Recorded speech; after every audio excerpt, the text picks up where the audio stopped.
ನನ್ನ ಸನಾತನ ಧರ್ಮದ ಮೇಲೆ ಸಾವಿರಾರು ವರ್ಷಗಳಿಂದ ಇಷ್ಟೊಂದು ಅನ್ಯಾಯಗಳಾಗ್ತಾ ಇದ್ರು, ಅತ್ಯಾಚಾರಗಳಾಗ್ತಾ ಇದ್ರು.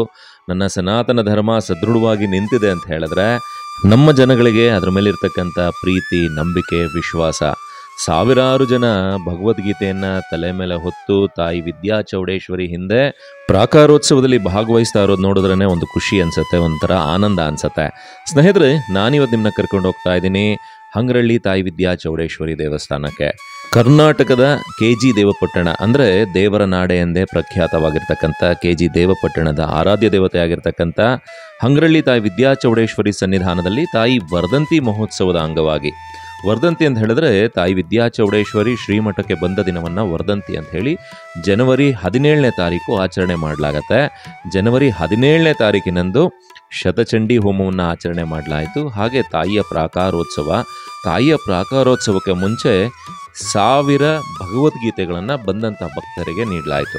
ಆ ಭಗವದ್ಗೀತೆಗಳನ್ನು ಭಕ್ತರು ತಮ್ಮ ಮನೆಯಲ್ಲಿಟ್ಟು ಪೂಜೆಯನ್ನು ಮಾಡೋದಲ್ಲದೆ ಆ ಭಗವದ್ಗೀತೆಯಲ್ಲಿರ್ತಕ್ಕಂಥ ಸಾರಾಂಶವನ್ನು ತಿಳ್ಕೊಂಡು ಮಕ್ಕಳಿಗೆ ಕೂಡ ತಿಳಿಸುವಂಥದ್ದು, ಮಕ್ಕಳ ಕೈಯಲ್ಲಿ ಓದಿಸುವಂಥದ್ದು, ಹಾಗೆ ಅವರ ಅಕ್ಕಪಕ್ಕ ಮನವರಿಗೆ ಕೊಡಿಸುವಂಥ ಒಂದು ಪದ್ಧತಿಯನ್ನು ಆಚರಣೆ ಮಾಡಲಾಯಿತು. ಹಾಗೆ ಶ್ರೀಮಠದಲ್ಲಿ ಇನ್ನು ಮುಂದೆ ಸುಮಾರು 1 ಕೋಟಿ ಭಗವದ್ಗೀತೆಗಳನ್ನು ಹಂಚಬೇಕು ಅಂತ ಹೇಳಿ ನಿಶ್ಚಯಿಸಲಾಗಿದೆ. ಕಳಶಾಸ್ತ್ರದ ಮೂಲಕ, ಕಳಶ ಬರವಣಿಗೆ ಮೂಲಕ ಲಕ್ಷಾಂತರ ಜನಗಳ ಕಷ್ಟಗಳನ್ನು ನಿವಾರಣೆ ಮಾಡ್ತಾ ಇರ್ತಕ್ಕಂಥ ಹಂಗರಳ್ಳಿ ತಾಯಿ ವಿದ್ಯಾ ಚೌಡೇಶ್ವರಿ ಸನ್ನಿಧಾನದಲ್ಲಿ ಮೊದಲಿಗೆ ಶತಚಂಡಿ ಹೋಮವನ್ನು ನೋಡೋದೇ ಬಹಳ ಭಾಗ್ಯ. ಹಾಗೆ ಅದರಲ್ಲಿ ಭಾಗವಹಿಸುವಂಥದ್ದು ಒಂದು ಪುಣ್ಯನೇ ಇರಬೇಕು ಅಂತ ಹೇಳಲಾಗತ್ತೆ. ಅದರಲ್ಲಿ ಭಾಗವಹಿಸುವಂಥದ್ದು ಬಹಳ ಅದ್ಧೂರಿಯಾದಂಥ ಶತಚಂಡಿ ಹೋಮದ ನಂತರ ತಾಯಿಯ ವಿಶೇಷವಾದಂಥ ಪ್ರಾಕಾರೋತ್ಸವದ ಪೂಜೆ. ತಾಯಿ ಸರ್ವಾಲಂಕಾರ ಭೂಷಿತೆಯಾಗಿ ಕೂತಿರೋದನ್ನು ನೋಡೋದಕ್ಕೆ 2 ಕಣ್ಣು ಕೂಡ ಸಾಲೋದಿಲ್ಲ. ತದನಂತರ ಪ್ರಾಕಾರೋತ್ಸವದಲ್ಲಿ ಭಕ್ತರೆಲ್ಲ ಭಗವದ್ಗೀತೆಯನ್ನು ಹಿಡಿದು ತಾಯಿಯ ಹಿಂದೆ ಒಂದು ಮೆರವಣಿಗೆಯನ್ನು ಮಾಡುವಂಥದ್ದು. ಹಾಗೆ ಹಂಗರಳ್ಳಿ ಬಸವಣ್ಣನ ಸಾರಥ್ಯದಲ್ಲಿ ನಡೆದಂಥ ಈ ಎಲ್ಲ ಕಾರ್ಯಕ್ರಮಗಳನ್ನು ನಿಮ್ಮ ಮುಂದೆ ತರ್ತಾ ಇದ್ದೀನಿ. ಎಲ್ಲ ಮಾಹಿತಿಯನ್ನು ಹೇಳಿದ್ದೀನಿ. ಏನಿದ್ರೂ ತಾಯಿ ವಿದ್ಯಾ ಚೌಡೇಶ್ವರಿಯ ಈ ವಿಶೇಷ ಅಲಂಕಾರ, ವಿಶೇಷ ಪೂಜೆಯನ್ನು ನೋಡಿ ತಾಯಿಯ ಕೃಪೆಗೆ ಪಾತ್ರರಾಗೋದಷ್ಟೇ ನಮ್ಮ ಕೆಲಸ. ಬನ್ನಿ, ತಾಯಿ ಎಲ್ಲ ಕಾರ್ಯಕ್ರಮದಲ್ಲಿ ಭಾಗವಹಿಸ್ತಾ ತಾಯಿಯ ಕೃಪೆ ಸದಾ ನಿಮ್ಮ ಮೇಲಿರಲಿ, ನಿಮ್ಮ ಕುಟುಂಬದ ಮೇಲಿರಲಿ. ತಾಯಿ ವಿದ್ಯಾ ಚೌಡೇಶ್ವರಿ ತಮ್ಮೆಲ್ಲರನ್ನು ಅನುಗ್ರಹಿಸಲಿ ಅಂತ ಹೇಳ್ತಾ ಬನ್ನಿ ವಿಡಿಯೋನ ಮುಂದುವರ್ಸೋಣ. ವಿಡಿಯೋನ ಕೊನೆವರೆಗೂ ನೋಡಿ. ಕೆಲವಾರು ಜನ ಭಕ್ತರನ್ನು ಕೂಡ ಮಾತಾಡಿಸಿದ್ದೀನಿ, ಆ ಭಗವದ್ಗೀತೆಯನ್ನು ಏನಕ್ಕೋಸ್ಕರ ತೊಗೊಳ್ತಾ ಇದ್ದೀರಾ, ಏನು ಮಾಡ್ತೀರಾ ಅಂತ ಹೇಳಿ. ಕೊನೆಯಲ್ಲಿ ಗುರುಗಳು ಕೂಡ ಒಂದೆರಡು ಹಿತವಚನನ್ನು ನುಡಿದಿದ್ದಾರೆ. ಬನ್ನಿ ವಿಡಿಯೋನ ಕಂಟಿನ್ಯೂ ಮಾಡೋಣ.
ಏನ್ ಭಗವದ್ಗೀತೆ ತಗೊಂಡೋಗಿ ಏನ್ ಮಾಡ್ತೀರಿ? ಎಷ್ಟೋ ಜನ್ಮದ ಪುಣ್ಯ ಇದೆ ಇವತ್ತು ನಮ್ಮ ಕೈಗೆ ಸೇರಿದೆ. ತಗೊಂಡೋಗಿ ಏನ್ ಮಾಡ್ತೀರಿ? ತಗೊಂಡೋಗಿ ಪ್ರತಿನಿತ್ಯ ಓದುತ್ತೀನಿ. ಮಕ್ಕಳಿಗೆಲ್ಲ ಓದಿಸ್ತೀರಾ?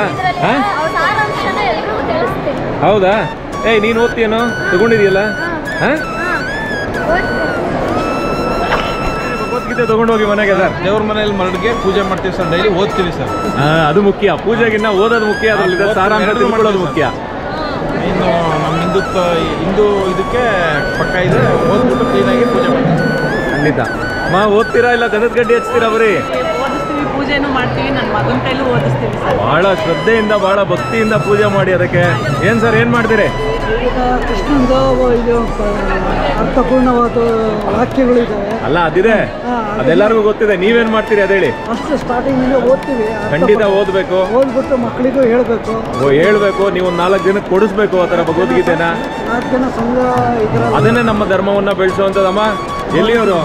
ನಾವು ಹಾಸನದವರು. ಓದ್ತೀರಿ ಏನೇ? ಓದಕ್ ಬರಲ್ಲ, ಇನ್ಯಾರ ಕೈಲಿ ಓದಿಸ್ತೀರಿ? ಮಕ್ಳ ಕೈಲಿ ಓದಿಸ್ತೀರಿ. ಓಕೆ ಅಜ್ಜಿ, ನಿಮಗೂ ಓದಕ್ ಬರಲ್ಲ, ಮಕ್ಳಿಗೆ ಓದ್ಸಕ್ ತಗೊಂಡು ಹೋಗ್ತಾ ಇದೀರಿ. ಓದಿಸಿ ಅಷ್ಟೇ, ಕಂಪಲ್ಸರಿ ಓದಿಸಿ ಅವ್ರ ಕೈಯಲ್ಲಿ. ಏನ್ ಮಾಡ್ತೀರಿ ಭಗವದ್ಗೀತೆ ತಗೊಂಡೋಗಿ? ಓದ್ತೀವಿ. ಖಂಡಿತ ಓದಿ, ಮಕ್ಳ ಕೈಲಿ ಓದಿಸಿ, ಬೇರೆಯವ್ರಿಗೆ ತಿಳಿಸ್ಕೊಡಿ. ಏನಮ್ಮ ಓದ್ತೀನಮ್ಮ ಭಗವದ್ಗೀತೆನ ತಗೊಂಡೋಗಿ ಇಡೋದ ಬರೀ ದೇವ್ರ ಮನೆಯಲ್ಲಿ? ಓದ್ತೀಯಾ ಗ್ಯಾರಂಟಿ? ಓಕೆ ಮೇಡಮ್, ನೀವೇನ್ ಮಾಡ್ತೀರಿ?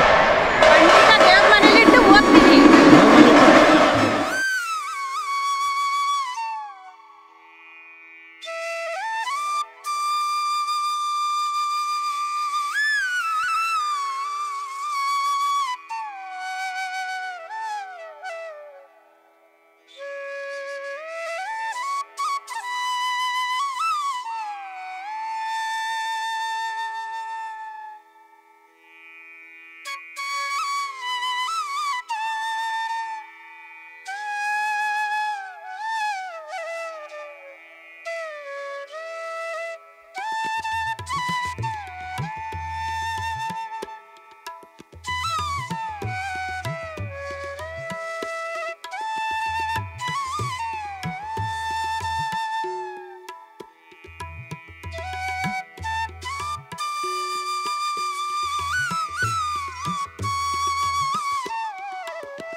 ಯಾಕೆಂದ್ರೆ ಭಗವಂತನು ಇಷ್ಟು ಜನರಲ್ಲೂ ಭಗವಂತ ಇದ್ದಾನೆ. ನಾವು ಅಲ್ಲಿ ಒಳಗಡೆ ವಿದ್ಯಾಚೌಡೇಶ್ವರಿಗೆ ಹೋದ್ರೆ ಒಬ್ಬಳು ನಮಸ್ಕಾರ ಮಾಡ್ಬೋದು.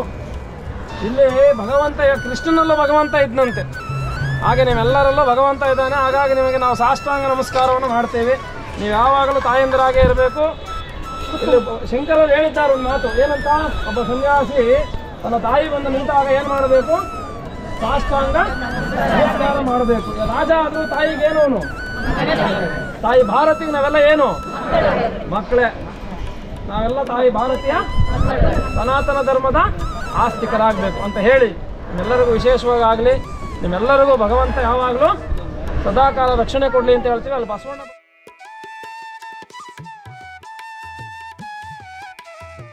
ತಾಯಿ ಭಾರತಿಗೆ ನಾವೇನು ಕೊಡಕ್ಕೆ ಸಿದ್ಧವಾಗಿರ್ತೇವೆ? ನಮ್ಮ ಜೀವವನ್ನಾದರೂ ನಾವು ಕೊಡಲಿಕ್ಕೆ ಯಾವಾಗಲೂ ಯಾವ ಕ್ಷಣದಲ್ಲಾದರೂ ನಾವು ರೆಡಿ ಇರಬೇಕು. ಸತ್ಯನೇ ಮಾತು. ನಾವು ಯಾವಾಗಲೂ